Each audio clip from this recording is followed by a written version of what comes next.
Ladies and gentlemen, there comes a moment, a quiet, almost invisible one, when your soul whispers, "You've given enough." And in that moment, you must choose.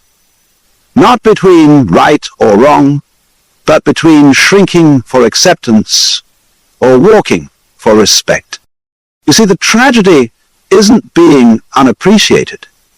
The real tragedy is staying when you know you're not. And yet we stay hoping, we stay explaining, we stay shrinking, apologizing, making ourselves smaller in rooms that never deserved us to begin with. But what if I told you that the most powerful move you can make is to walk away? Not out of anger, not out of pride, but out of clarity. That one truth, simple as it may seem, carries the weight of many lifetimes. Because in every room where you feel the need to constantly explain yourself, to justify your presence, to earn attention through exhaustion, you are being quietly taught a lie that your worth is conditional. But the soul knows better. Deep down, something within you aches, not because you're unworthy, but because your surroundings do not reflect your truth. And yet, you stay, hoping, trying, bending, shrinking, all in the name of being seen. But when your worth depends on performance, you've stepped into a transaction, not a connection. True belonging doesn't ask for explanation. It doesn't come with disclaimers. It sees you as you are, not as who you're willing to become just to be tolerated. If you walked into a room where you were already loved, already appreciated, already understood, you wouldn't have to rehearse your lines. You wouldn't have to adjust your tone. You wouldn't worry if your silence was too loud or your truth too inconvenient. You could simply be. That is the evidence of alignment. But when you're in a space where your worth is under constant audit, it means you're paying a price just to be there. And nothing that costs your peace is ever worth the seat. Still many stay. Why? Because we're conditioned to chase acceptance as if it's a prize handed out to the best performer. We are told to earn love, to fight for respect, to work things out even when we are the only ones working. And so we treat our own self-worth like a resume, listing qualities, trying to impress, proving over and over again that we are enough. But worth is not performance, it is presence. And presence, when authentic, doesn't negotiate with environments that can't see it. Every time you shrink yourself to fit into a space that won't grow to meet you, you abandon a piece of yourself.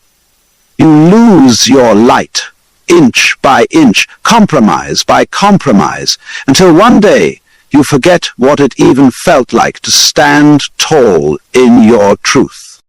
Walking away, then, is not about ego. It's not about proving a point. It's about remembering that you are not meant to be a background character in your own life. You are not here to exist in the shadows of someone else's comfort. You are here to take up space, not arrogantly, but rightfully. And when that space is denied to you, when your words are ignored, your efforts dismissed, your love taken for granted, that is not a cue to try harder. That is your invitation to leave. Because any room that doesn't recognize your value isn't a room, it's a trap. A trap disguised as belonging, where your energy is drained, your confidence chipped, and your identity blurred. And the longer you stay, the more it convinces you that you have to keep for you don't. The people who are meant for you will never make you feel like you are too much or not enough. They will not measure your worth in silence or absence. They will meet you with understanding, appreciation, and presence. No performance necessary. So the next time you feel yourself explaining your worth to someone, pause. Notice the energy behind it. Are you speaking to be understood or pleading to be accepted? Are you showing who you are or convincing them why you deserve to be seen? And if you find yourself in a space where you constantly feel unseen, unheard, and unvalued, understand this. You are not the problem. The room is. Walk away without apology, without drama, without the need to explain. Because walking away is not weakness. It is clarity in action. It is the moment your soul says, I am not available for this version of myself anymore. You don't owe anyone your dimming. You owe yourself your full light. The only way to reclaim that light is to rise and walk out. There's a power in silence that few ever understand. Because it doesn't shout, doesn't beg, doesn't explain. It simply is. And yet, in that stillness, it speaks volumes. When someone disrespects you, when they diminish your worth, ignore your presence, or challenge your value, your first instinct might be to react, to fight back, to prove them wrong, to say, look at me, I matter. But every time you react, you enter a game they control. They neglect, and you chase. They diminish, and you build castles from your pain, just to prove you're worthy of more. But silence doesn't play that game. Silence is the refusal to engage in battles that aren't worth fighting. It is the withdrawal of your energy from places that feed on your frustration. It's not giving the satisfaction of a response to someone who never deserved your time to begin with. What do people fear the most when they try to get a reaction out of you? Not your anger, not your shouting, not even your tears. What they truly fear is your absence, your detachment, your indifference. Because when you go silent, you are no longer operating in their world. You have left the stage. The show is over. And they're no longer the audience you perform for. When someone tries to belittle you, and you answer with silence, you shift the weight of their words back onto them. Let them sit with it. Let them stew in the void you leave behind. Because your silence does not mean weakness. It means you've realized your voice is too valuable to waste. This world often mistakes noise for power. We're taught to fight, argue, explain, defend. But the strongest people aren't the loudest. They're the ones who can walk away without a word, knowing that their value is not determined by another's failure to recognize it. I no longer give you access to my mind. I no longer let you stir the chaos in my soul. I'm not here to teach you how to treat me. I'm simply removing myself so you can figure it out without me. And if you don't, that's not my concern. Silence isn't passive. It's active restraint. It's discipline. It's the art of not letting someone pull you down into their storm because you know how to stand in your peace. And make no mistake, silence, when rooted in clarity, is not empty. It's full of boundaries, full of awareness, full of quiet strength that doesn't need validation. Imagine someone continuously underestimating you, ignoring your efforts, taking your kindness for granted. You could scream, plead, or explain, but what if, instead, you just stopped? Stopped answering every attack, stopped chasing every ounce of approval, stopped dancing for attention that never really saw you anyway. Suddenly they're faced with a version of you they can't manipulate. A version of you that doesn't need to be loud to be powerful. A version of you that says, I'm done performing. In that silence, you reclaim your power. And here's the irony.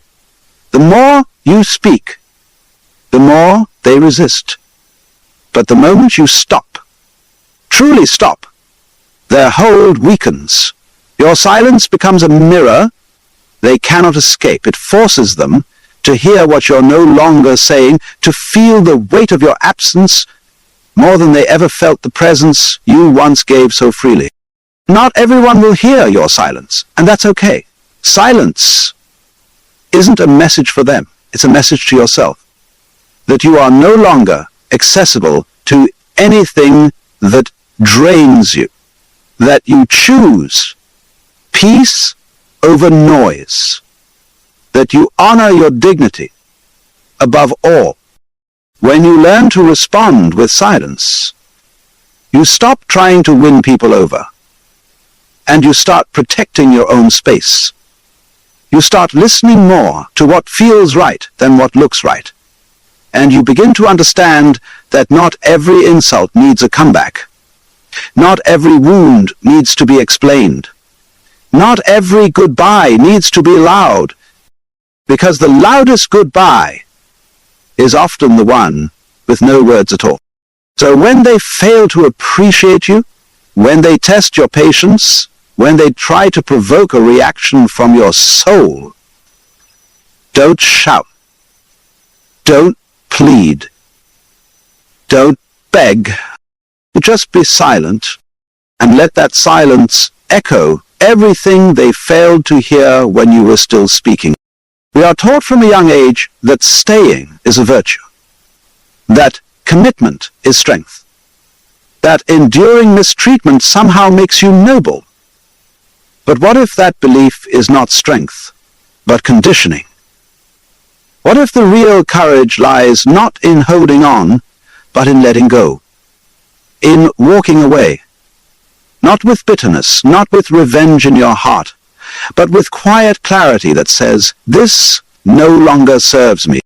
There's a certain wisdom that comes from pain, not the kind that breaks you, but the kind that opens your eyes, the kind that shows you the same cycle repeating over and over again. You give, they take. You explain, they ignore. You try, they do nothing. And yet you stay, hoping it will change, hoping they'll see you. But every time they don't, it chips away at something sacred in you. And then one day, something shifts. Not with drama, not with shouting. Just a simple, quiet moment of truth. You no longer feel angry. You just feel done. Done explaining, done shrinking, done making excuses for someone who never even tried to understand your heart. That moment where you no longer feel the need to stay is the beginning of your healing. Walking away isn't about proving them wrong. It's about proving yourself right. That you deserve peace. That you deserve to be in spaces where love is not begged for but freely given. That you have finally learned the lesson life kept trying to teach you. Not everyone who enters your life is meant to stay. And that's not your fault. There is no wisdom in clinging to what hurts you. No nobility in fighting battles that drain your spirit. True wisdom is knowing when something has run its course. When your growth is being stunted by your loyalty. When your love is being wasted in silence. That's not love. That's self-abandonment. You don't have to explain why you're leaving. not to them, not to anyone. The decision to walk away doesn't require permission. It's a conversation between your soul and your truth. It's the moment you realize that staying is costing you too much, and you're no longer willing to pay that price. Some people will never understand why you left. They'll call you cold, selfish, unforgiving. Let them. They are not the ones who had to live inside your mind every night, questioning your worth. They didn't feel the loneliness of being surrounded by people who never really saw you. They didn't carry the weight of giving your best and being met with indifference. You did. So you get to choose. And choosing yourself is never weakness. It's the highest act of self-respect. It's not about turning your back on others. It's about turning your face toward the light you almost forgot you had. The world will try to shame you for walking away. It will call you fragile, disloyal, dramatic.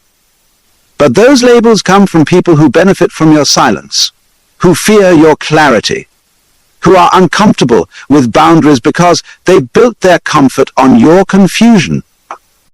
You are allowed to choose peace over chaos. You are allowed to end relationships that feel one-sided. You are allowed to stop explaining your worth and start honoring it instead. And you are allowed to walk away from anyone who makes you feel like you're hard to love. Love, when it's real, doesn't make you doubt yourself. It doesn't demand that you bleed just to prove you care. It doesn't keep you waiting in the shadows. It holds you in the light in order to find that love within others and within yourself. You must walk away from everything that is not it. That's not weakness. That's wisdom wrapped in courage. That's healing disguised as distance. That's not giving up. So if you've been wondering whether you should stay, whether you're overreacting, whether you owe them another chance, ask yourself this instead. Am I at peace here? Am I seen here? Am I growing here? If the answer is no, you already know what to do. Trust that knowing. Walk away. Most people misunderstand detachment. They think it means you no longer care, that you've become cold, bitter, or closed off. But true detachment doesn't come from a place of resentment. It comes from a deep spiritual understanding of your worth. It's not the absence of emotion. It's the refusal to let someone else dictate the rhythm of your peace. When you finally detach, it's not because you stopped loving. It's because you started loving yourself more. More than the endless cycles, more than the emotional exhaustion, more than the empty promises and apologies that always come too late. You learn, through pain and clarity, that clinging to someone who doesn't value you is a slow form of self-destruction. And there is a moment when your soul simply gets tired. Not angry, not dramatic, just tired. And in that quiet fatigue, you begin to see everything clearly. You see that the longer you chase their affection, the more you lose your center. You see that no amount of giving can change someone who's committed to taking. And you realize that staying isn't strength, it's self-betrayal. Detachment doesn't mean you don't feel the loss. It means you respect yourself enough not to beg for what should be freely given. It means you stop trying to water dead gardens. You stop showing up for people who don't notice your presence. And you stop explaining your boundaries to those who trample them without care. It's not an easy thing to do, this act of walking away, this silent severing, because your heart still remembers the good, the warmth, the potential. But detachment asks you to love yourself more than the story you wrote in your head. It asks you to walk away from what could have been and fully face what actually is. And what is, if it leaves you feeling empty, unseen, unloved, is not your forever. People will ask why you changed, why you stopped reaching out, why you seem distant. Let them wonder. Let them sit in the silence that follows your absence. You don't owe explanations for your healing. You don't need to justify your distance, when that distance is what's allowing you to breathe again. Detachment is not avoidance. It's alignment. It's choosing peace over chaos. It's saying, I see the pattern now, and I'm no longer willing to participate in it. And in that choice, you return to yourself.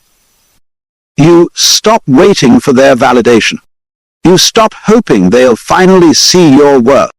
You stop building homes in people who were never meant to hold your soul. And that's when the real healing begins. You no longer pour into cups that never pour back. You no longer respond to silence with desperation. You sit with yourself in all your wholeness and realize that solitude is not the enemy. It is the sanctuary. It is where your strength is rebuilt, where your voice becomes clear, and where your peace begins to echo louder than their absence ever did. True detachment allows you to love without losing yourself, to give without being emptied, to walk away without bitterness. It is a declaration that says, I deserve better, and I am willing to leave the noise behind to find it. The world may not always understand your silence, your boundaries, your distance, but you will. You will understand why your soul feels lighter, why your mind feels calmer, why your energy no longer feels scattered. Because when you detach, you are not giving up on love. You are giving up on suffering. You are choosing to stop begging for crumbs when you are made for a feast. You are stepping out of the role of the fixer, the pleaser, the one who stays no matter what, and becoming the one who chooses peace.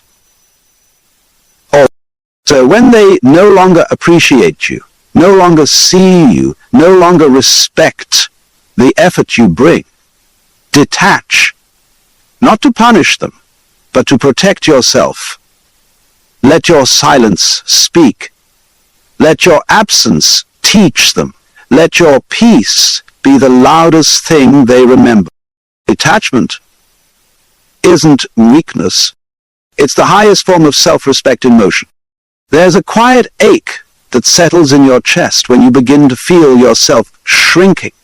When you dim your voice so others can speak louder. When you soften your truth so others don't feel uncomfortable. When you hide parts of yourself just to fit into spaces that were never built for you. And the more you shrink, the more distant you become from the person you're meant to be. But you weren't born to be small. You weren't meant to edit yourself to be digestible. Life didn't gift you with dreams, ideas, depth, and light so you could compress it all to fit into someone else's narrow vision of who you're allowed to be. Still, out of love or fear or hope, many stay. In jobs that suffocate their spirit, in relationships that chip away at their self-worth, in circles where their growth threatens the comfort of others, and they convince themselves it's loyalty, that it's kindness, that it's strength. But what it really is, quiet suffering. Shrinking isn't noble. It isn't spiritual. It isn't the high road. It's the slow erosion of self. It's waking up one day and no longer recognizing your reflection. Not because you've changed in beautiful ways, but because you've contorted yourself to be accepted by people who never really saw you to begin with. You don't have to live like that. You don't have to remain in spaces where your ideas are ignored. Your presence is overlooked. Your love is taken for granted. You don't have to explain again and again why you deserve to be respected or why your boundaries matter. You don't have to shrink so others feel tall. There's nothing wrong with you being big, with having a big heart, a big voice, a big vision. There's nothing wrong with being deeply emotional, wildly ambitious, spiritually curious, fiercely independent. There's nothing wrong with taking up space. If someone makes you feel that who you are is too much, it doesn't mean you need to shrink. It means they're not the ones who are meant to walk beside you. When you feel yourself shrinking, that is your soul's alarm. That's the moment your inner voice whispers, this is not where you're meant to grow. Growth doesn't require self-erasure.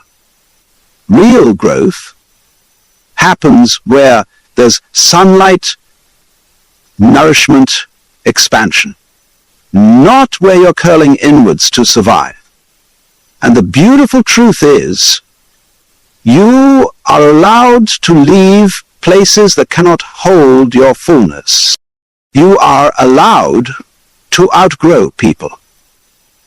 You are allowed to walk away from friendships where you feel drained, from love that makes you question your worth, from environments where your light feels like a threat instead of a gift. Leaving is not betrayal. It's permission. Permission to breathe deeply again, to stretch, to expand, to rediscover parts of yourself that you had to bury to make others comfortable. It's not selfish. It's sacred. You owe it to yourself to grow wildly without apology. You are not put on this earth to play small roles in other people's stories. You were meant to write your own, fully and boldly. And that means stepping away from anything that asks you to become less so they can feel more. Even if they don't understand, even if they call you difficult, distant, dramatic, that is not your weight to carry. Your only responsibility is to stay true to yourself, even if that truth means walking alone for a while. Because the right spaces, the right people, the right path, they will never require you to shrink. They will inspire you to stand tall. They will celebrate your growth, not fear it. They will see your fullness as beauty, not threat. So if you're in a place where you feel like you're becoming smaller by the day, ask yourself, is this truly love? Is this truly belonging? Or is this survival dressed in politeness? You are allowed to walk away from what makes you forget how big you are. You are allowed to grow beyond what once felt like home. You don't have to stay where you're shrinking. You never did.